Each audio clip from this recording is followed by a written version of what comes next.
Welcome to a new installment of Pod Stallions. I'm Brian, and with me to my very left in the smoky side of the world is Jason. Hello, everyone. And we're going to be talking today about Carmine or Riccio, or as we call him, John Saxon. He passed away in July, but this is the first time that you and I have sat down to talk in some time. Have we not done this since July? Is that true? Or did it happen? We didn't do one in August, and that was weird because we were so super productive. Yeah, life gets busy, and the world's about to end. Yeah, I launched a magazine. There's a lot of drinking to do because the world's about to end, so that might have interfered. I think I should probably quit drinking at the world's end. But we did want to do it. I actually watched. Boy, if that was July, wow! I actually went over to. I think I texted you this, that I went over to a friend's house. Right. That night, for backyard, drive-in sort of movie thing. It was me and him and his girlfriend in the backyard, and we watched Enter the Dragon that night in honor of John Saxon. So that was kind of our fun little tribute to. That's wonderful. Enter the Dragon, of course, is absolutely one of my favorite Saxon films, and probably a lot of where people know him from. But the guy, he's just a journeyman. What a career! I mean, he 200 projects. Well, and he also came out of. I could be wrong about this, but I remember reading about him once where he came out as sort of the, Robert Wagner. Mid-late 50s teen kind of heartthrob thing, and was in the like beach blankety kind of high school romance things, and then bopped around and worked with loads of people. I mean, we'll get to like how I first saw him and knew who he was, and then that's something I wanted to say is I knew who he was as a kid, and that's very rare when you're a child to know who an actor is, especially one that like didn't really have he wasn't Captain Kirk. Do you know what I mean? Like yeah. He was just in everything. The guy really never got a series. And it's an interesting thing, but he kind of goes into that whole like there were a lot of jobbing actors in the 70s who got a ton of work but never had a home, and you knew who they were, and that Fantasy Island is riddled with them. And John Saxon's, of course, been on Fantasy Island a couple of times, so got to always bring it back there. What's interesting about him, I think, this is just my 2 cents about his vibe, his look, his delivery with stuff. I think maybe part of the problem was he was very, very good at what he did. He was he made it look easy, and you never saw him in something as bad as some stuff was or whatever it was. He never really chewed the scenery. He wasn't Shatner. He wasn't big enough and broad enough to be a Shatner. So he wasn't. So maybe it was hard, and he wasn't quite like a Robert Wagner that was very arch an eyebrow and kind of smooth talking and, quip, little quips and things like that. He was, and he also kind of had a look that I think started heartthrobby, but morphed into, he's kind of a badass. Like he would actually be he'd be the good bad guy because he looks. That's a good, first of all, he did, you said he didn't chew the scenery, but we've both seen Battle Beyond the Stars. Well, he probably, maybe he was like, I got to get out of here. I'm going to chew my way out of this thing. Oh no, I think we're all better for Sador. I think Sador's is as large as he should be. But what I meant was, I know what you're saying, and that's another thing about him is he vacillated. You could see him on, let's say, Starsky and Hutch one week, and he's a vampire. He plays a vampire in Starsky and Hutch. And then the next week, he's a good guy in the Gene Roddenberry pilot. Like, he could go from hero to bad guy. Yeah, he did. Yeah. No problem. And believable in both. And just like, if you had a show in the 1970s, it was like, okay, so you got the pilot picked up and you got a 13-episode deal. Which one you want John Saxon in?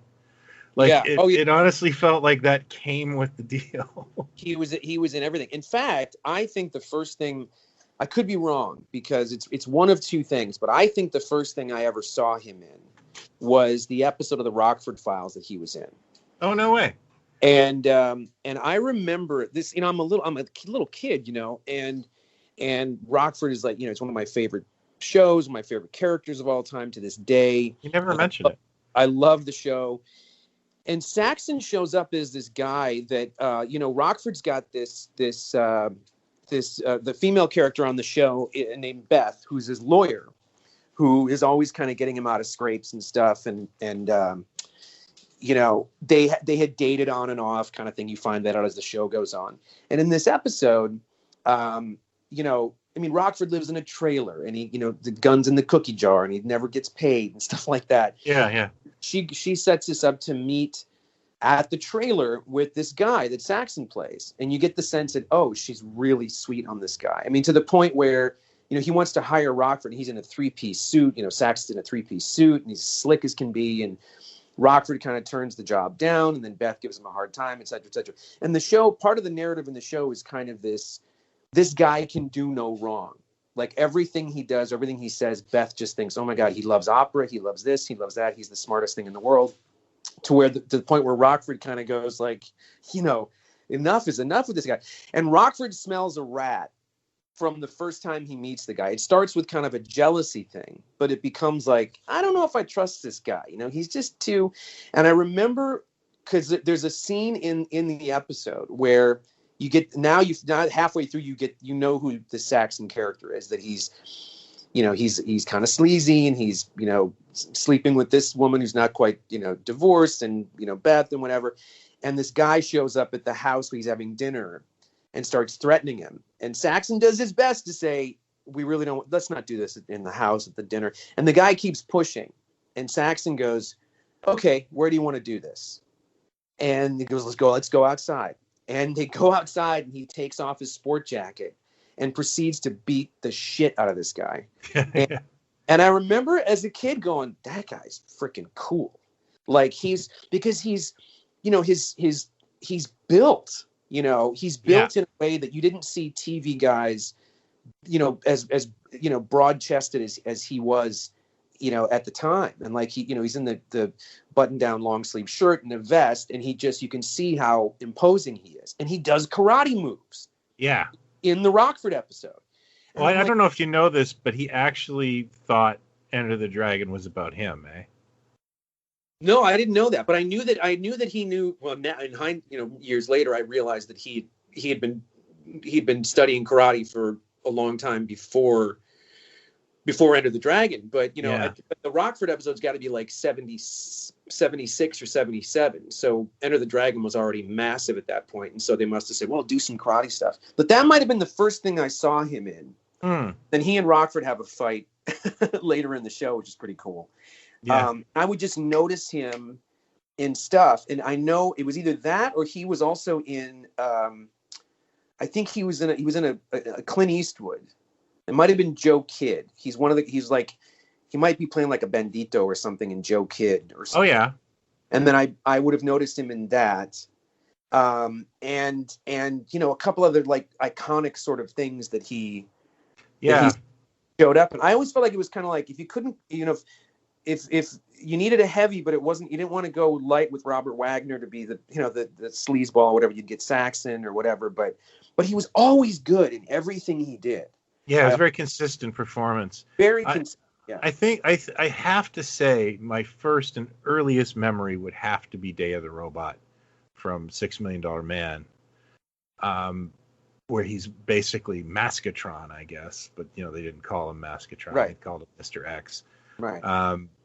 And then there was a Gene Roddenberry. No, it wasn't Gene Roddenberry. It was the third pilot for the Gene Roddenberry, like the Genesis 2 series, was called Strange New World. Genesis 2 got 3 pilots? It did, in a roundabout way. The first one was called Genesis 2, and they had Alex Cord as the Dylan Hunt character. And of course, Alex Cord. Alex Cord is really not, I think, what the network wanted. I think, again, I think he did. They asked to retool the pilot for Genesis 2, and they came up with Planet Earth. And Planet Earth, I think, is a much more solid premise, and that's where Saxon comes in. Saxon took over for Alex Cord. He became Dylan Hunt, and he's got the moves. He's a man. He's more of a man of action. He's more of a Captain Kirk type. Mm-hmm. And he's also supposed to be a scientist.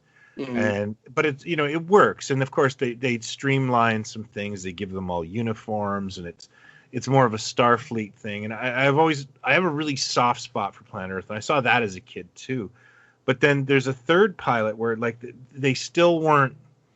They didn't pick up Planet Earth as a series, but they wanted a third pilot. They just weren't sure. Yeah, they're just like a bunch of Libras working there. Just couldn't decide.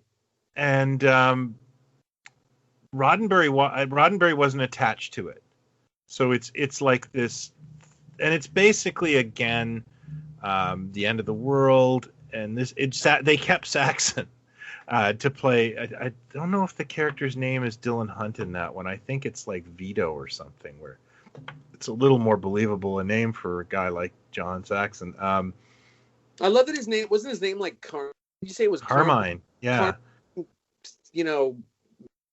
Baba Ghoul or something like, and they went with John Saxon. Easy, Lindsay. Don't get racist. Well, I'm Italian. I can say Gabagool. Oh, yeah. They went with John Saxon. Like it couldn't be further from his New York Italian. I think of how. Well, John Saxon kind of works because it's like you think of Saxons, you think of the Greeks, and he's a dark-haired guy. We needed more Italians in the 70s, like you could have done. Well, yeah, you needed somebody to play all the Indians and Westerns. Right, exactly. Native Americans, please. Yeah, sir. But he couldn't have gone with Carmine, whatever. Like that might have done some wonders for the Italian American community. I think maybe we got let down.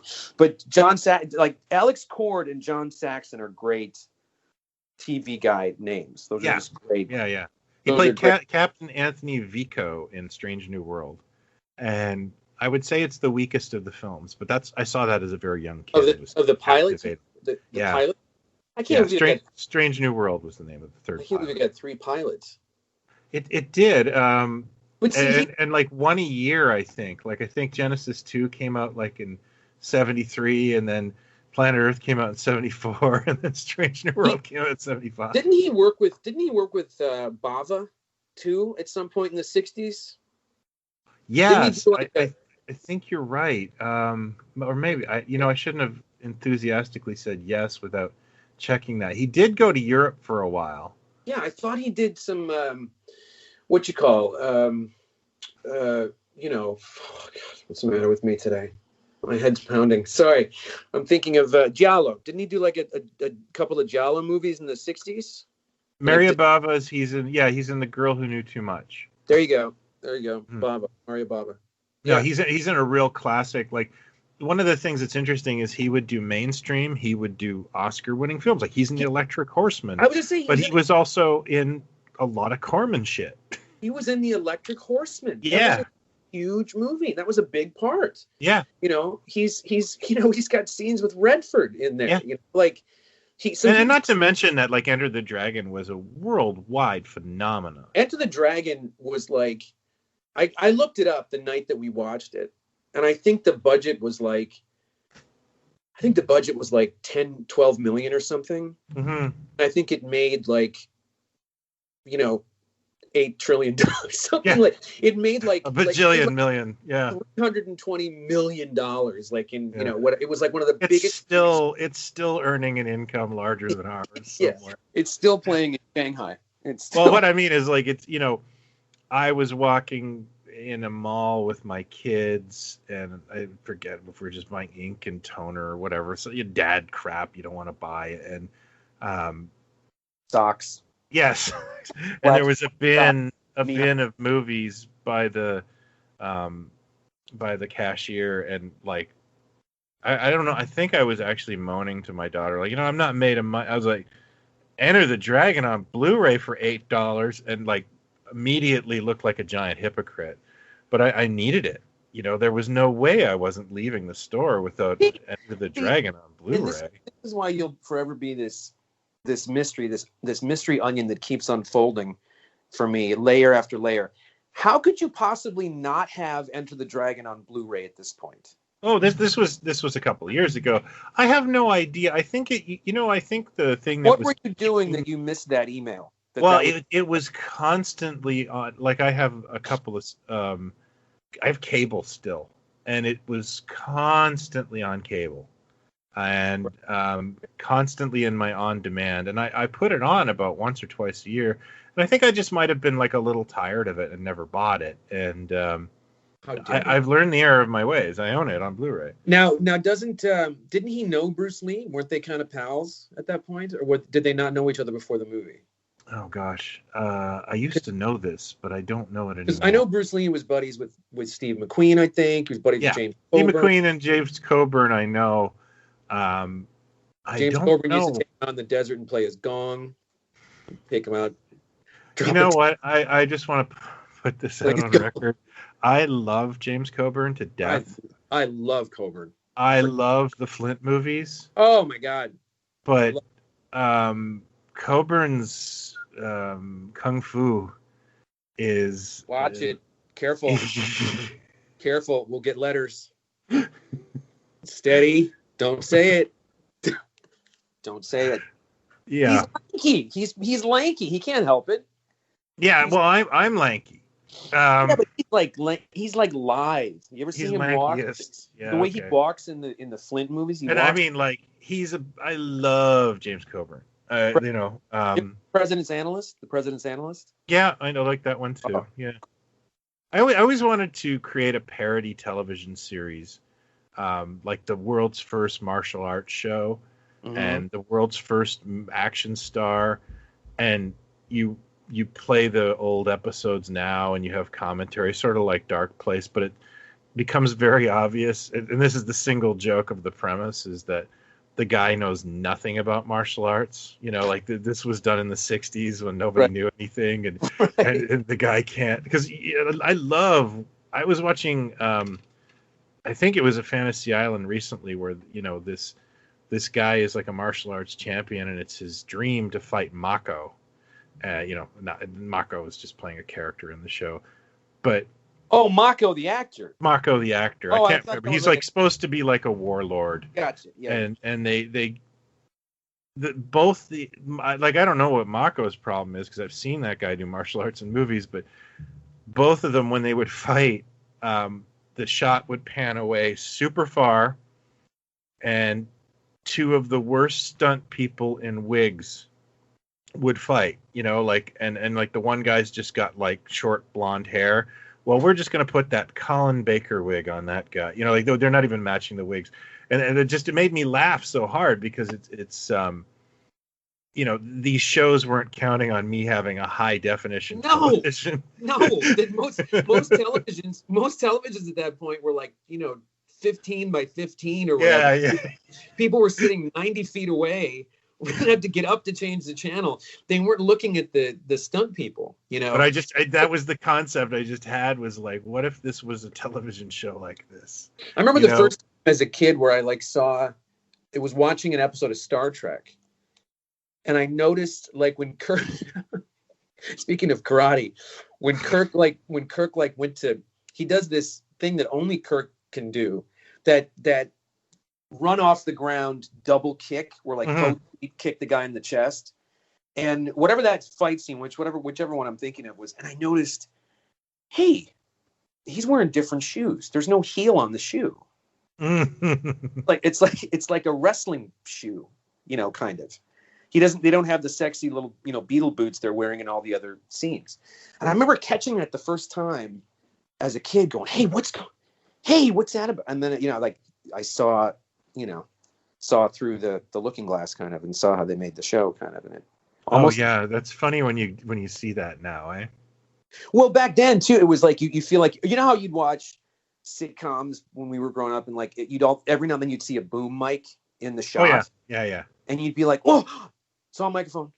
You know, it's like you thought you were. I saw there's a microphone right there. See the shadow? There's a microphone right there. You know, but we were probably the weird kids that were were doing that. We're also sitting too close to the TV. Yeah, most people. Yeah, our babysitter TV was our baby. But I thought that maybe he was buddies with Bruce Lee. Yeah, but he must have got the part because I think I read about this right after we watched it that night. But I think, you know, he had been known to you know, have great karate moves. Like I think he did all his own shit in the movie. Like he was insistent, I think, in doing all his own fight scenes and stuff. Yeah, because he's a black belt in not only judo but Shotokan karate, which is really cool because Shotokan is close to the style I used to study. I think it's interesting. I'm just looking this up now because I haven't read this in years. He was supposed to die in the film, and they changed it. He had his agents, you know, request that he live, and nice. Sadly Jim Kelly dies. But that's really interesting. See, I never understood why. I couldn't figure out why, with that enormous success for that movie. I mean, it was mega. I never understood why they didn't take his character and do another, because they basically wanted to do, you know, Bruce Lee like a James Bond character from movie to movie, and he'd go and do this, you know, be an agent or, you know, whatever. Why they never said, well, Saxon lived, you know, I'm sorry that Bruce Lee died, but let's do, you know, a spin-off movie or the sequel with Saxon. Enter the Roper? Yeah, Enter the Saxon, Enter the Carmine. Yeah. Well, I mean, he was Mr. Roper in the movie. That's why I said that. The big ragu. No, I know what you meant, but yeah, you know, that would have made. That's a really interesting point. I don't know why they wouldn't have done that. But you know, even if you look at it too, after the movie, you know, Bruce Lee's dead, and they make Jim Kelly an action star briefly. And they gave him, I don't know if you've ever seen Black Belt Jones. You know, I was going to say because they took him, and then the blaxploitation stuff that was happening, karate stuff. Yeah. And I guess it all made sense. Black Belt Jones is the movie that I should love, and I don't, because they hammed it up with comedy. So much comedy that it actually diffuses a pretty good movie. And I never understood what the point of that was. Like, I don't think it should have been played for laughs. And I got to say, Saxon's moves in Den of the Dragon put Jim Kelly to shame. I'm just going to say it. Saxon. Oh, I think they're both great. No, they are, but like Saxon is like, he's got that, you know, he looks like he could rip your head off, kind of. Well, yeah. The other thing is Saxon is actually a trained actor, whereas like, you know, Kelly, that was like, probably his second thing in front of a camera. Oh no, he was great. He's great in it. I mean, like the coverage they gave to Saxon, you can tell it's like, oh yeah, this would make sense that he would you know, it's such a good movie. It's so seen it a million times, but it's just so insane. And I knew we were kind of like gonna gravitate towards that, but you know, he's God, we should just go through some of his other stuff, though. Some of it memorable, some of it forgettable. He did an Speaking of Italian, didn't he do an Argento too? Didn't he do? Was it? No, not Argento. Tenebrae? Did he do Tenebrae in like the early '80s? He's like Tenebrae's like it's about an author. That, he did. Yeah. Yeah. So that is an Argento. I'm not familiar with that film.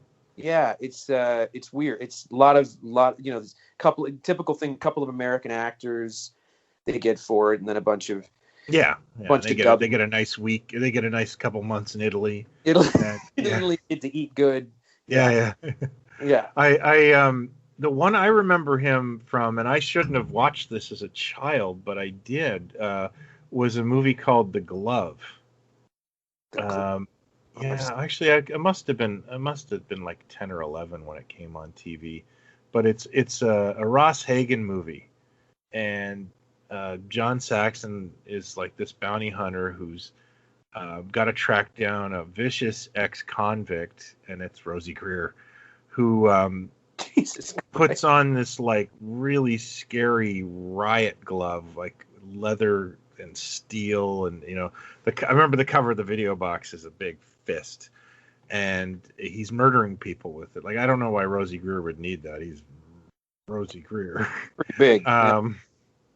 But it's and I can't really remember it that much anymore, but I just remember as a kid it kind of. So this is like mid 70s? You think it was? It's late 70s.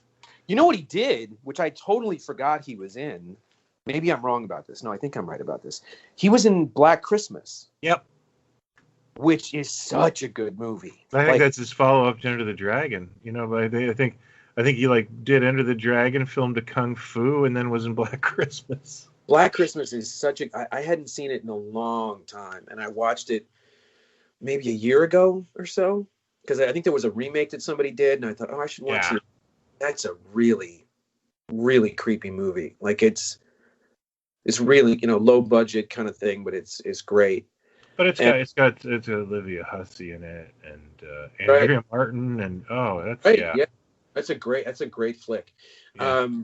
So that was like, that had to be what, like 73, 74, I guess. Yeah, 74. And that was Bob Clark of all people. Yeah, Porky's and A Christmas Story. Yeah, he does Black Christmas. He does Murder by Decree, the Sherlock Holmes, hunts down Jack the Ripper with Christopher Plummer and Donald Sutherland, and James Mason was in it as well, I think.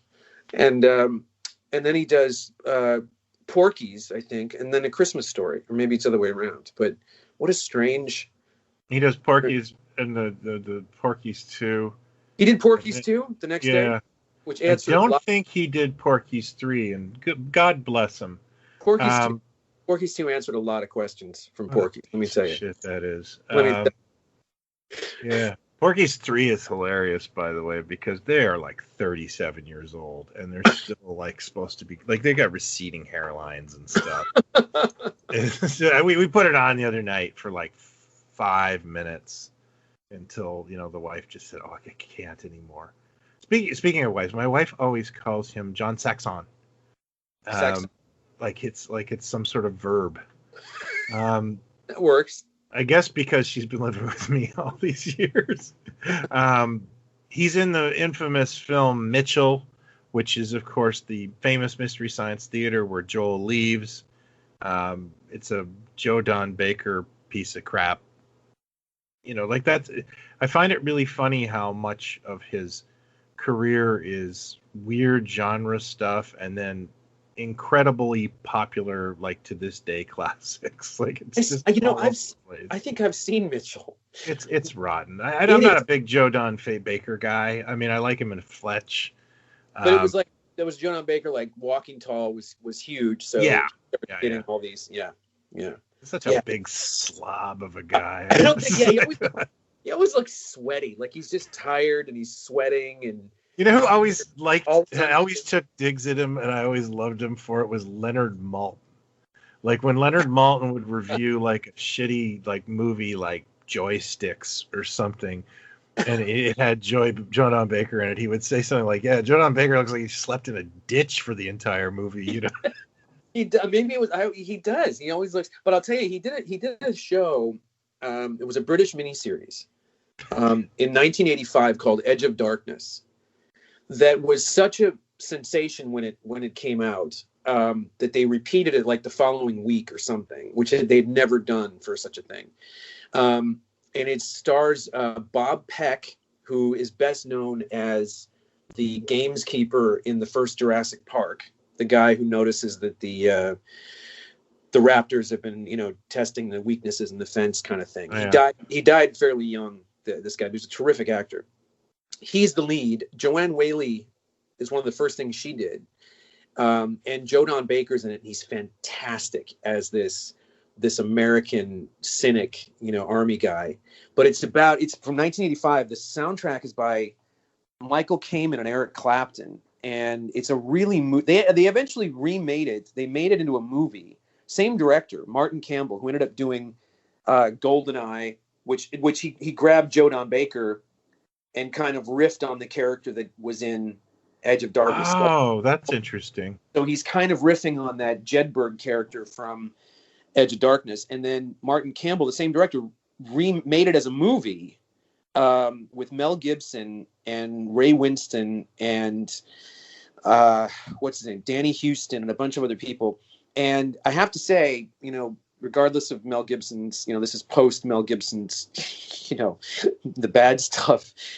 It's a great movie. It's rare that you can take like a 2-night miniseries thing and make it into a 2-hour movie that works, but it really does work. And it's about, nuclear power and, radiation, poisoning and things like that. And this dad that's, something tragic happens. He's trying to get to the truth. But Joe Don Baker's terrific. If you can ever find the miniseries from 85, really great. Yeah, I think he's good with the right director and the right vehicle. Yeah. I just don't think he's the hero of a movie. No, because, no, not at all. You don't want to leave him back in town looking after things, because he will eventually take over. Yeah. And then really the next thing I might remember having seen Saxon in that really, at the time, I'm saying, like, I'd see him pop up in things, but then the next thing I probably saw him in that I was like, oh shit, there he is, was Nightmare on Elm Street. Yeah, that is a huge claim to fame, and I think that is a fan favorite. I remember Battle Beyond the Stars, but let's talk about Elm Street. He's but go back and say, I don't even know if I noticed that was him in Battle when I saw that. Really? I don't know if I noticed it was him.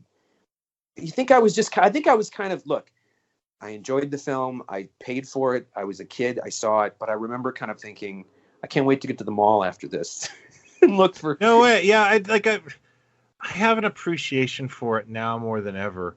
I think of all the Star Wars knockoffs, it's one of the most solid in terms of its story, because it's also aping Kurosawa. Its dialogue is great. The actors are great.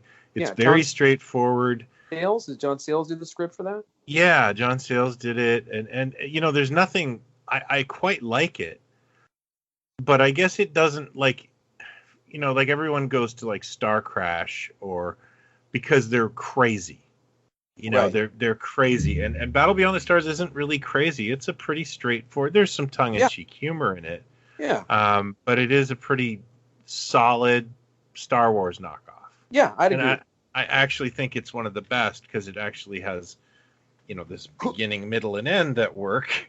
But who was the lizard guy? He was my favorite. God, who's that guy? Oh, I always forget, because you had George Papard, you had Robert Vaughan playing the exact same character he played in. Yeah, that always makes me laugh. Same guy, but in space. The worst thing I've ever seen an actor do is there's this depressing Canadian movie called Going Down the Road, and I think it came out in 69 or 70, and the SCTV decides to parody it around 1980, uh-huh. and the actress who plays Betty in Going Down the Road, plays the same character in the SCTV parody. Jeez. And Oh, wow. that was the joke. That was Right. like she's living in Toronto.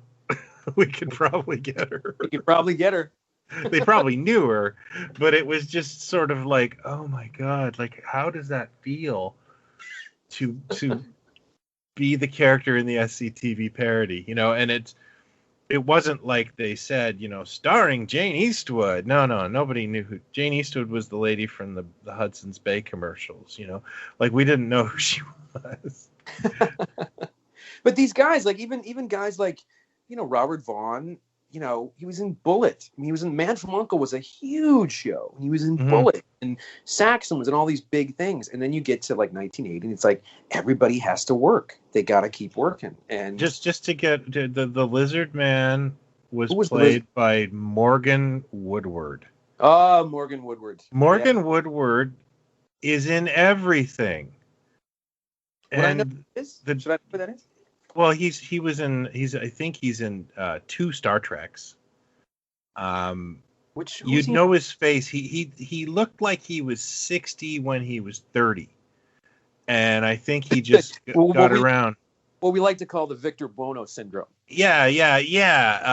But he lived to be 93, unlike Victor Bono, who died at 27. And yeah, like he's believe that. Victor Bono died at 27. I'm kidding. Oh fuck! I'm like, maybe he did because he was he might have. He was 23 in Man from Atlantis. He looked 90. Victor Bono died at maybe he lived a little. 29. He died at 43. Yeah, I'm pretty sure that this is not the first time we've had this discussion on. No, we're mildly obsessed with Victor Bono because. Yeah. Well, do you blame us? Well, he's a one of a kind. Captivating. Come on. He's a one of a kind. I say that unironically. The Nightmare on Elm Street. He is actually in 2 of those. He's in. Let me see if I can get this. I know he's in 1. I think he's in. I know he's in the one that was called New Nightmare. 3. Well, he's in one called New Nightmare where he plays himself. So that's like the 4th or 5th one. He's in the original one. Then he's in Dream Warriors. I was gonna say I think he's in the 3rd one too, because what's her name is in the 3rd one, helping these kids that are having these dreams, and I think he shows up at some point to help or something. Because I don't know if he knows the truth in Nightmare 1, but in Nightmare 3, I think he understands that there's something going on here. He knows the truth or whatever. And he even got his Tarantino moment, because he has a scene in Dusk Till Dawn. He's in Dusk Till Dawn, and I think he did. Tarantino put him in something else. I know because I remember reading Tarantino talking about him one time. I want to say Tarantino did something. Tarantino was those like the mid '90s. He'd show up in things and the Margaret Cho show, and there was some show. I think he directed ER one time, maybe. Yeah, he would do weird things. Yeah, so he was kind of like enjoying himself in Hollywood. Yeah, I think he did something that Saxon was in or something. I think, but I love that. I love that guys like him. Yeah, Saxon and Don Stroud and all these guys that. Another Fantasy Island regular. Don Stroud? Yeah. Do you know what happened to him, by the way? Did you ever hear what happened to him? No. Because he shows up in Django. He's at the beginning of Django, I think. No kidding. And people hadn't seen it. Now, look, I could be getting this wrong. People need to look it up and figure it out. But you had to do a double take to realize it was Don Stroud. Like he was in License to Kill in 1989, and he showed up and stuff. Like he was this good-looking guy. He wore a hairpiece after a while, whatever. But there's something about him when you see him in Django that's like, okay, I can't believe that's the same guy. Like half of his face looks very different. And either somebody said it was something to do with getting hit in the face with something or getting cut or something that destroyed some nerves or something and needed to get repaired, or I don't know what, but someone will have to look it up. It's something bad happened to Don Stroud and kind of derailed his career. And then Tarantino grabbed him and put him in Django. I think that was the next thing he did, maybe. Oh, really? Yeah, I didn't know that. I just know they seem to be like on Fantasy Island. Hey, we need a rapey guy, and it would be Don Stroud. Like Yeah. I'm pretty sure there's at least 2 separate episodes of Fantasy Island where he is putting the moves on actress Phyllis Davis from Vegas. Oh yeah. And it's like, I've seen this one. No, wait, this is a different one. Like, it's just they just paired those 2 for some reason. Hey, guy had the market cornered. Got to give it to him. Yep. Phyllis Davis stalker. Do what you're good at. Yeah. go with what you know. Yeah, and he made like Saxon made incredible TV appearances. He's on like almost everything: The Time Tunnel, Bonanza, Ironside, Night Gallery, Kung Fu, as I mentioned. Oh, you know what? He was in The Virginian with Harrison Ford. Yeah, I think you're right. I think he was, because Harrison Ford. You just made me think of it, because Harrison Ford was in an episode of Kung Fu. I remember. Yeah, he plays Mr. Ford. Mr. Harrison. Mr. Harrison was the character's name. Like, it must have been really hard for him that day. And he was on. Did he ever show up in like a sitcom in the 70s or early 80s? Did he ever veer into? He seemed to be doing a lot of, the hour-long dramas. He's on an episode of Fantastic Journey that's one of my favorites, where they're like aliens trapped in the vortex that are going to conquer the Earth. He's a good-looking guy. I mean, he's striking looking, and you could see, he could be the romantic, he could be the sleazeball, and he could be the heavy. He just kind of, He did have a long stint on Falcon Crest. And I know this because my grandma watched Falcon Crest. Great show. And yeah, my favorite too. Is that the one with Robert Forrest? Is he the lead in that one? He had a perm and a beard. I thought it was with Brolin. What am I thinking of? Falcon Crest was the one with Jane Wyman was the star of. Jane Wyman, and who was the guy? Robert Foxworth. Foxworth? Yeah. No, not Jeff Foxworthy. Jeff Foxworthy. Jeff Foxworthy was on it. He was the lead actor 19. in Falcon. Yeah. Falcon Crest. Yes, Robert blah blah was the lead Robert guy. Blah, blah. He was so unmagnetic to me. I just went, I can't watch this show. I have no idea who he is.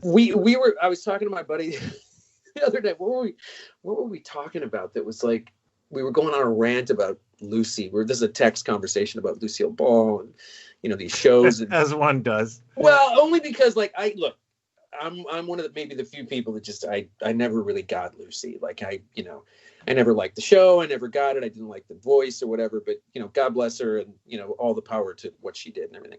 But we were talking about wasn't there one where she worked at a bank, and the guy, Mr. What's his name, was Mr. Mooney. Mr. Mooney. Yeah, I gotta admit, those shows do not work for me at all. They are. It's like we saw them all because we would sit there and we'd be waiting for, I don't know, Barney Miller or McHale's Navy or something. Yeah. Oh, absolutely. So we sat through it. We sat through all these things. So I was sitting there though because of Gail Gordon. Gail Gordon, Mr. Mooney, right? He was Yes. Mr. Mooney, right? Yeah, Gail Gordon. Yeah. Mrs. Carmichael. Yeah. And was he in? Okay, so I get him mixed up. He's in The Burbs. Right. And he was not the guy that was in the Beverly Hillbillies. He was not that guy. No, that's Mr. Drysdale. That's Mr. Drysdale. And that woman that was in Beverly Hillbillies, his right hand, was she in the Lucy Bank show? Oh, I don't think so. Okay, so she would still be on the Beverly Hillbillies. That's what's her name? Her name. She was wonderful. And then the Drysdale guy, was he? No, I'm sorry. Mooney. Yeah, there's no human being quite like her. She was a trendsetter. You kidding me? That was. Yeah. I mean, that was what it was. We weren't. There's no mistaking what that was. So God bless her. That was Culp. Yeah. Culp, yeah. man. I always like the way I like her speaking voice.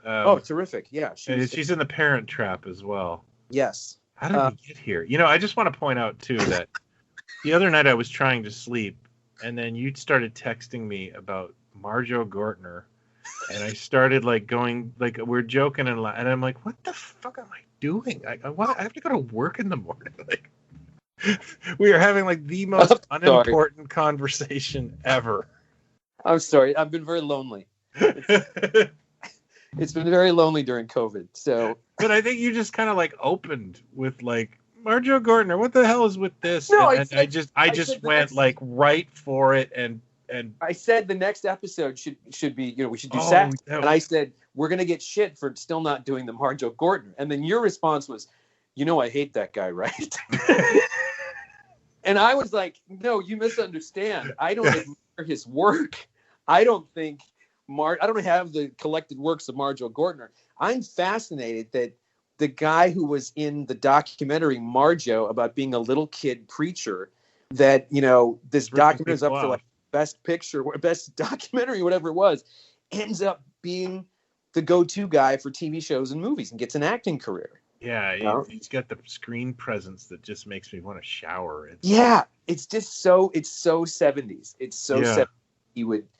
And he's still alive, so maybe we can get him to be a guest. Wouldn't that be great? Oh, yeah. Hi, I don't care for you. Let's get you on here. Come on, change my mind. You got 90 minutes. Go. Change my mind. The minute the only movie that I like him in is Earthquake. Because he's a psycho in it.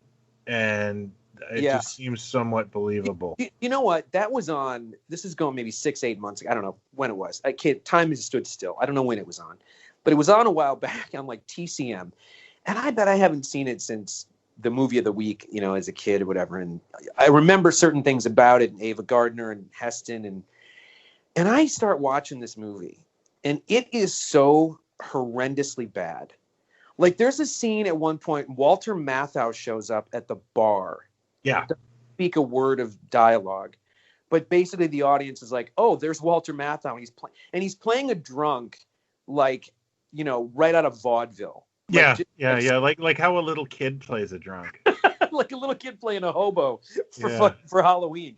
Yeah. And I'm like, what I don't remember any of this. All he needs is like that Looney Tunes, trombone following him around. Like, yeah. Yeah, and I'm going, I don't remember any of this madness from this movie. And then there's like the motorcycle thing. And they're going to do the never-ending motorcycle stunt plot that goes nowhere. Isn't that Shaft too? Isn't that like Richard Roundtree? It's Roundtree, and the woman is somebody too. Victoria Principal. It's Victoria Principal. It's like one of the first, and I'm like, that's Victoria Principal. Holy with an awful afro. Yes, but I'm watching it going, I don't remember any of this. I remember the highways collapsing and Heston. Well, that's what you were all there for, and the rest of it's like Godzilla movies. The problem with a lot of Godzilla movies is you do not care what's happening on the ground. No, for 90 minutes. Yeah, and then it's like, oh, that's this. I only came here to see the monster. Speaking of earthquakes, I just have to say, while we're on the subject, I've lived here now over 20 years in LA, and I've been through tremors, and I've been through rolling earthquakes, and I've been through little earthquakes and medium size and so on. The earthquake that hit here the other night, which was like 4 or 5 nights ago now, was like 11:30 at night. And I honestly can say, in all the stuff I've been through, I've never experienced this. Again, it's not like, things were flying across the room and the ceiling came in, but the noise of this earthquake, the rumbling noise, and then stuff flying off the shelves, because it did fall off a bunch of shelves, which has never happened before. But things like rolled across the floor, and it was like, and, Bowie went nuts. But it was like, I ended up, staying up the rest of the night, put on shoes, sat up and thought, we're going to have another one. We're going to have some aftershocks. But it was scary. I normally get kind of spooked, but I was full on scared. And then, of course, my same friend who was talking about Lucy, texted the next day and was joking about the movie Earthquake. Okay, yeah. And that's where we're headed. And so, yeah. So we got that to look forward to, as well as everything else that's going on right now in this country. It's a crazy world. Somebody else. I wanted to point out that I actually got to meet John Saxon, and I did. Yeah, he did make the convention rounds. Yeah. You met him with Jim Kelly, right? Or was it Jim Neighbors? No, I met Jim Kelly in I think 2013, just before he died. And God, he's just such a sweet guy. Meeting Saxon, unfortunately, I think I waited too long. He was very, very convivial, very nice, but I could tell that he was starting to go, and like he wasn't mentally present at this show. He was very nice. He had no line, which really pissed me off. And then, so I bought 2 autographs. I bought one for my friend, and I got the Dylan Hunt, and I got Mr. Roper for my friend. And when they handed him the Dylan Hunt photo, he went, "That's me." And oh no, but he made it to. I think didn't he make it to 80 or his early 80s kind of or something? What happened? He died at 80, he's 83, and I think I met him when he was like 80 or 81. And what happened was immediately after we left, I read a note that said that was his last appearance. Oh, yeah. So he lived a long, full life and a good one, it seems, and he certainly had a huge impact on me. People, we think in terms of like the stuff that we love and the people that are in these things, like I suppose growing up, we kind of thought, well, it's constantly replayed. We keep seeing it repeated and stuff. They're always doing stuff, or maybe they show up in this, that, the other thing. They're doing fine. But it's as you get older and you start to understand how that all works. Somebody could do a series for 3 years and not get much in the way of royalties, and then not work for however long. And the key was always like to just keep working, to keep taking the work and keep trying to be relevant, and take the stuff that came up. And Saxon is like, when you really think about all the stuff that he did and for the length of time that he did it, like I don't know what the thing is he did, but it seems like he ran from about the 50s to the 2000s. I mean, that's and he just this CSI episode that was directed by Tarantino. That's probably what you're thinking of. CSI? Tarantino directed CSI? Yes. No, wow. And yeah, the fifth. Trying to direct David. What's his name? David. Oh yeah, I know who you're talking about. The ginger guy. There was a time where he didn't want to. He demanded not to have to walk through a doorway on that show. He was. He'd done so many seasons. He'd be like, don't put any scenes in the script where I have to walk through a doorway. I want to be that crazy. Right? Like, wait a minute. I do some of my best acting through doorways. Why no one may mention apples to me, even if I'm eating one. Wow, he did a CSI. I didn't know that. Yeah. But he's just done so much that it's like a dartboard. You can hit something and all over the place. Yeah. European stuff, American stuff, movies, westerns, TV, every TV show you can think of, pilots. Queen of Blood. A-Teams. It's crazy. And how about that, I'd imagine that the nightmare thing, I'd imagine that served him well. Like horror conventions when they started to kick off, that he was in one of the biggest franchises of all time, horror franchises, Nightmare on Elm Street, that first one, and Black Christmas and things like that, and then Enter the Dragon. So he probably did very well going to all those shows and stuff all over the world, I'd imagine, on those laurels, made some bread. Yeah, absolutely. He probably, I don't know how much money he made, but with a long history like this, and sorry, I'm just kind of I hate when that messenger comes in. With a long history like this, you got to figure that he did okay in life. Yeah, I would like to think so. That he it's hard to know with these things, like he was in 3 Nightmare on Elm Street movies. He got whatever his salary was, and then you think, well, I mean, I occasionally get checks from like a DVD release. I did some ADR work in this comedy, so I'll get a check for like, I don't know, $300, like 4 times a year from DVD royalties or something. Oh, now, cool. Well, that's like, it's cool, but it's like you go, oh, that's just me on the tiny, tiny, tiny bottom of the rung of the ladder. But like, if you're someone that, got to re-up a deal or something, I don't know. Like, I don't know what leads get in those things. And sometimes it's just, I was watching Emo Phillips once somewhere showing off his royalty checks from UHF. And they're like $7. Yeah. My friend, guy Steve Banos puts stuff on Facebook sometimes, and it's like 75 cents. Yeah, it was that great Seinfeld where he's getting checks for like a quarter. Yeah. So, I mean, I suppose you do enough stuff, and you minimums or royalties or things, like maybe it was enough to be fine. I don't, that's why, I know I've joked about it a million times, but you just said nobody was in line for Saxon. I always think about the shrine and the TV, the TV Zayas. That guy was there he's so first in line for Booth Coleman. There every Sunday. It was like that. That scene in Pee-wee's Big Adventure when he's trying to get all the animals out of the pet store when the fire happens, and he keeps walking. he keeps walking past the snakes. And he's like, I'm not going to, and then he goes and he gets, like, finally he grabs them and runs out. Like, every time I'd be there, I thought, one of these times I'm going to have to buy an autograph from Booth Coleman, because I see him, every month. I feel bad for the guy. He's like, he's reading, some book or something sitting there. I never did. I'm ashamed of myself that I never did.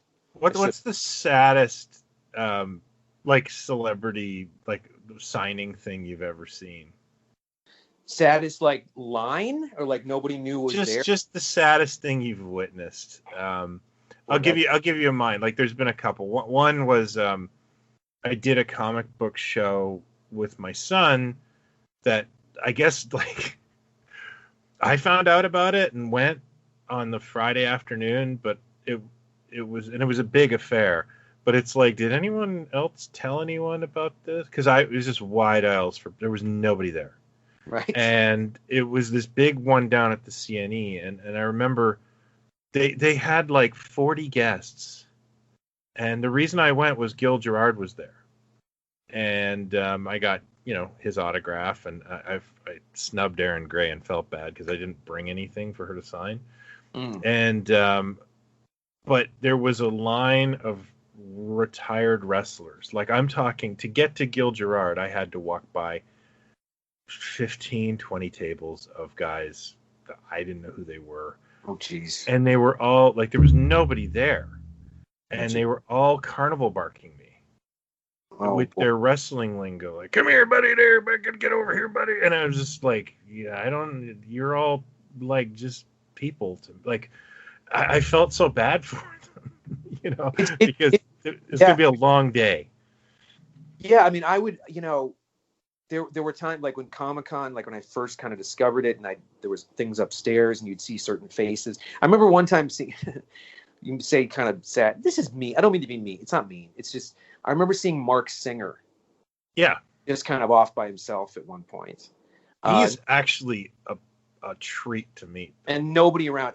But when somebody came around, he was so nice. I just remember. Yeah. I remember what he was wearing, and I was kind of shocked at what he was wearing, sort of. But I won't go into that because that's just mean. But it just seemed like, he's seen better days, kind of thing. It was more that. He's actually one of my favorite celebrity encounters because my wife was a huge fan of V growing up and had a crush on him. Oh. And my God, like, I've met some celebrities over the years that haven't been so fun to meet, and he was definitely in the fun to meet pile. He was real gentleman. He was full of energy, and he was totally, with some people and stuff. But yeah, I mean, the shrine, some of the shrine stuff was just, it was always Booth Coleman and Herb Jefferson Jr. Oh, Boomer. Yeah, were there every month. And Herb Jefferson was always brought a paperback to read. And when people would sort of need, want to talk or get it was kind of like you get the autograph and that's it, and going back to my book kind of thing. And he just kind of had to get through it. But I will tell you, one of the worst, I think, was toward the end for Stan Lee. I sort of saw him. They walked him through a crowd at Comic-Con, and this was maybe 4 years before he died or something, or maybe 3 years before he died or something. Yeah. It just already seemed like he doesn't know where he is right now. Like they and then when you heard afterwards just how much they were trotting him out and how little he knew what the hell was going on, getting him to sign stuff and what the management did and other kinds of weirdness and stuff. So I remember kind of seeing that and thinking that he shouldn't be here right now. Like this. And I got to meet the day that I met Lou Scheimer. Oh, I love Scheimer. And I got to tell him what that show meant to me, what Flash Gordon meant to me. Yeah. I did the same with Tarzan. And I went and I said, I'm going to get you something. I want to it's not the animated show, but it's, because of that became the movie, became the thing. And now here I am doing this stuff. And I said, he goes, oh, and he was so unbelievably nice, just overjoyed, so flattered by the whole thing. Yeah. And he seemed good. He was okay, kind of thing. And I remember after that, we kind of lingered because somebody I was with that was talking to him or talking to somebody else. And he kind of turned to either his wife or whoever it was and said, his daughter usually. Daughter is he must have whispered I'm ready to go back now, ready to go back to the hotel kind of thing. Yeah. And then you could see them kind of getting their stuff together to go. And so I said, well, I'll come back tomorrow. And then I went to get the stuff to bring it back the next day. And when I went to the table, they weren't there. And the guy said, "Oh yeah, Lewis, he was pretty tired after yesterday. It kind of, he's had some health issues, whatever." And then I think he died like maybe 6-8 months after that or something. Yeah. Didn't make the next Comic-Con.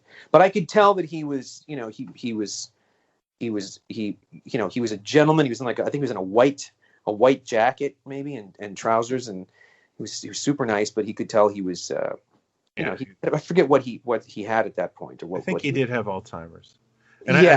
I think that's what Saxon had too. The one thing I should say is he had been to Toronto several times before, so there was not much of a line for him because it wasn't his first trip to Canada, and I think that may have had a huge effect on it because he had come at least in 2014 for sure, and this was 2-3 years later, so it probably had an effect on the attendance at his table a bit. I urge you as a fan to look up the Rockford Files episode, which is also one of the best episodes. It's a great, very funny. I'll have to do that. I wonder if I have that streaming anywhere. It's quintessential Rockford getting kind of screwed, by this double dealing thing. Slick talking guy. Yeah. What is the one I wanted to? Oh yeah. Just sorry before we get off there. I had the funniest, kind of saddest moment I've ever seen of a celebrity was I went to a Comic-Con in Detroit, and I got there super early, nobody was there in the morning, and I walked all the way through the celebrities, and usually most of the celebrities weren't there, and there was Robert Zadar. Do you know who he is? Oh, I'll tell you. You tell me this, and I'll tell you my Robert Zadar story. Okay, he's on the phone with somebody. And he looks sad. He looks like he might be a little hungover, or. Oh, I remember. And he was like, "I'm sorry. I know. I'll try to." And I was staring at him, and then he kind of looked at me, and I was like, "Oh God, I'm eavesdropping on Robert's," and I just felt bad because he clearly didn't want to be there. So what year? What year do you think that was? That was probably 2011. 2011. Okay, because I used to go to a bar on Sunset, which is no longer there. The building is there, but I don't even remember what it was called now. Not Dublin's, but it was across the street from Dublin's, but I forget the name of it. But it was this cool little bar that had a downstairs. It was very much like a pub down there, with wooden tables, and you could have parties down there and stuff. But I would go to this bar, and he worked the door. He was at the door. He was the bouncer checking IDs. And I knew who he was. I didn't know his name off the top of my head like the first time I saw him, but I said, hi to him one night and show him my ID. And then I smoked at the time, so I'd go outside for a cigarette because they had just changed the law where you had to go outside, kind of thing. So this is like 98 or something, maybe. Yeah. 98. And we would just hang out and talk. I would just ask him how he's been and what's he been up to, and like just trying, I'd said like, hey, I really admire your work, kind of thing. It's like, oh, thanks, man, I appreciate that. But it was kind of like this self-conscious thing of, here I am working the door sort of thing. Yeah. And then we would just sort of talk. We would just sort of bullshit. And then, I saw him maybe 2 times after that when I'd go there, and he just let me write in with, it wasn't like it was a cover, but it was just like, oh yeah, come on, like whoever I was with, kind of thing. And he was cool. But, that was a sobering kind of thing. Not that he was ever, Eric Estrada, but like, that's, when I first moved here, I had my car parked up at Universal City Walk by one of the dudes in Clerks. Yeah. Parked cars up at City Walk and didn't want to be recognized, and people, so again, back to this whole, like, people need to work. They got to keep working. They got to keep taking stuff. And, it's the people that get to a level where you go, why did you need to do that? Like surely you're well past having to do something like that. What are you doing? Yeah. That's stuff that I get more fascinated by. Yeah. And it's usually some deal connected to it, some passion project. And, if you do this, you'll get to do this kind of thing. Yeah. Or like there was one on the other day. There's a new Netflix movie. I forget what it's called. The Devil's taking a day off, or the Devil's on lunch break, or whatever. Something about the devil in the South. I know nothing about the South, but, I know that it's not inhabited by British and Australian and Swedish actors that are playing, rednecks. That's the entire cast. So it's Tom Holland, Tom, what's his name, who plays Spider-Man. Oh, yeah, that came into my radar, and I wasn't paying attention. A perfectly fine thing to watch, but when you get to the end of it, you go, my God, the people that are in this thing. Yeah. The people that, surely they must be far busier than to look at this script and go, I gotta make this. We gotta make this thing. I'm in. Count me in.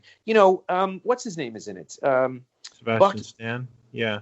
Sebastian Stan is in it, and somebody else is in it. Spider-Man. There's like 3 British people. Yeah. 2 Australian people, a Swedish guy, and then 1 American, all playing rednecks in this thing.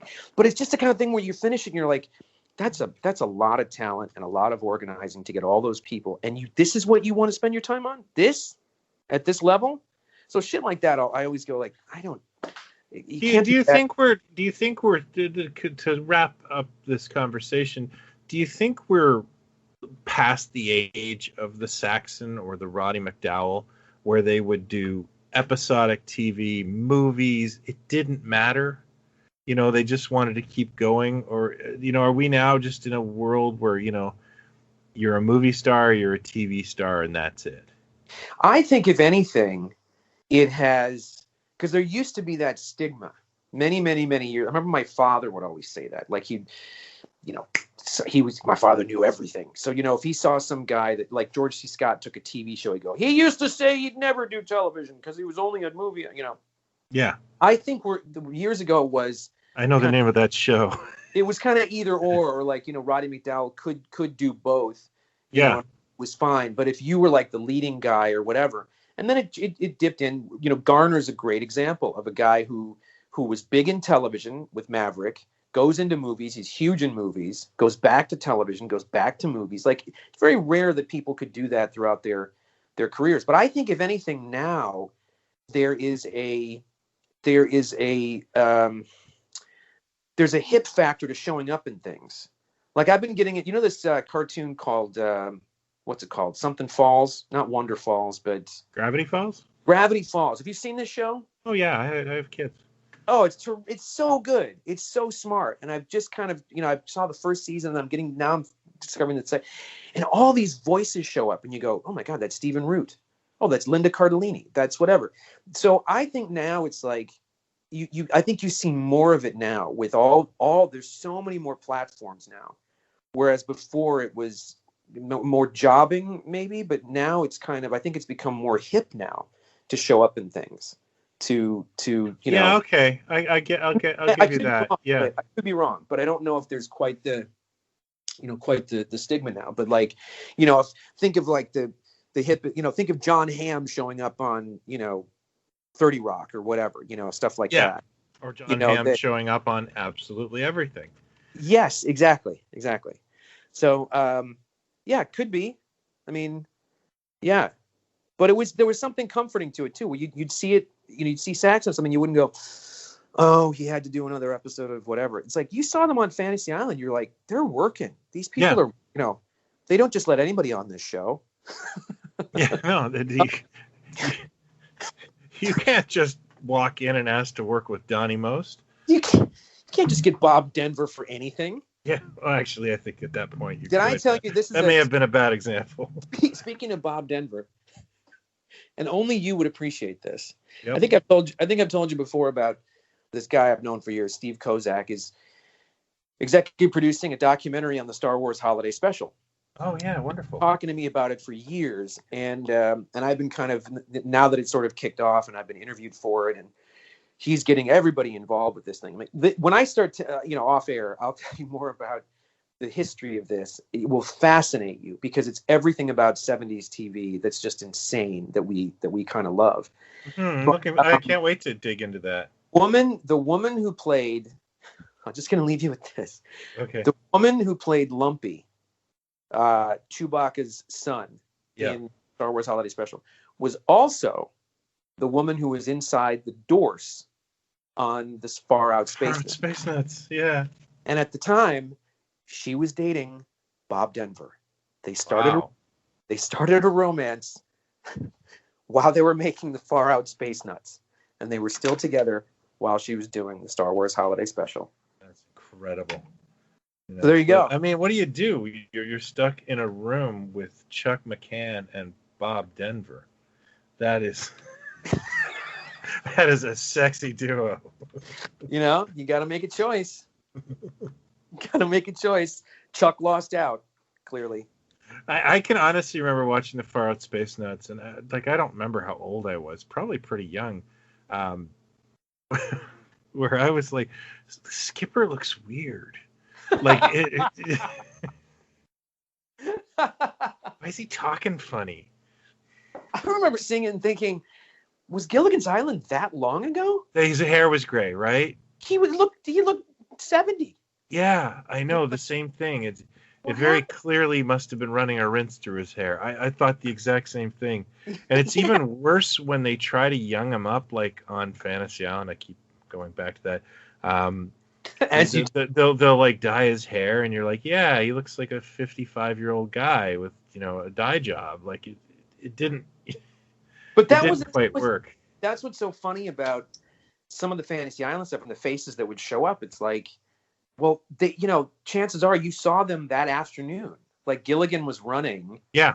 So it was like, that was a get. It was like, well, that's going to get people to watch because they're familiar with him. He's in the consciousness already. So I find it fascinating. Like my kids don't have that. Yeah. They didn't have to. They could watch cartoons all the time. So like, there is no pop culture reference of Gilligan's Island to my children because they're like, that was a terrible cartoon you showed us once. And it's like, oh, that's what Gilligan's Island is to them. Or, sure.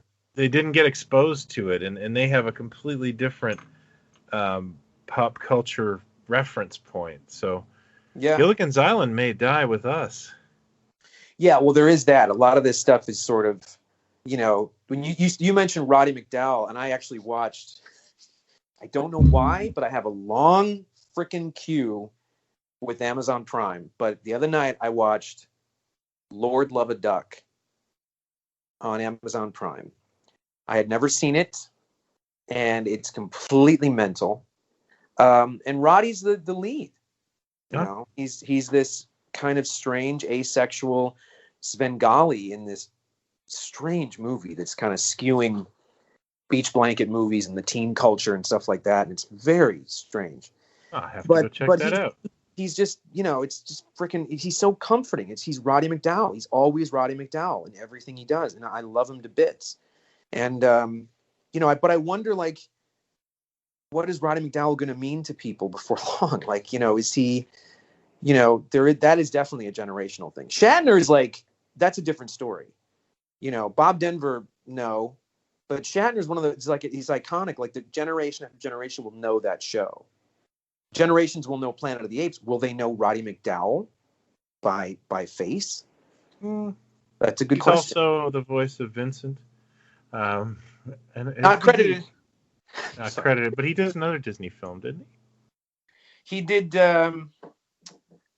The Computer Wore Tennis Shoes. He was the computer. No, he was not. No, I'm kidding. He wasn't. That's not true. I'm pretty sure he did Pixar films. He did. The last thing he did, I believe, was one of the ants in one of the bugs. The ants in Bug's Life. Bug's Life. Yeah. Okay, I was right. Yeah. And he was the Mad Hatter on the Batman animated series too. He was terrific. Well, I think McDowall and Saxon will live for a long time because they both have some works that are not forgotten. I think so. And, yeah.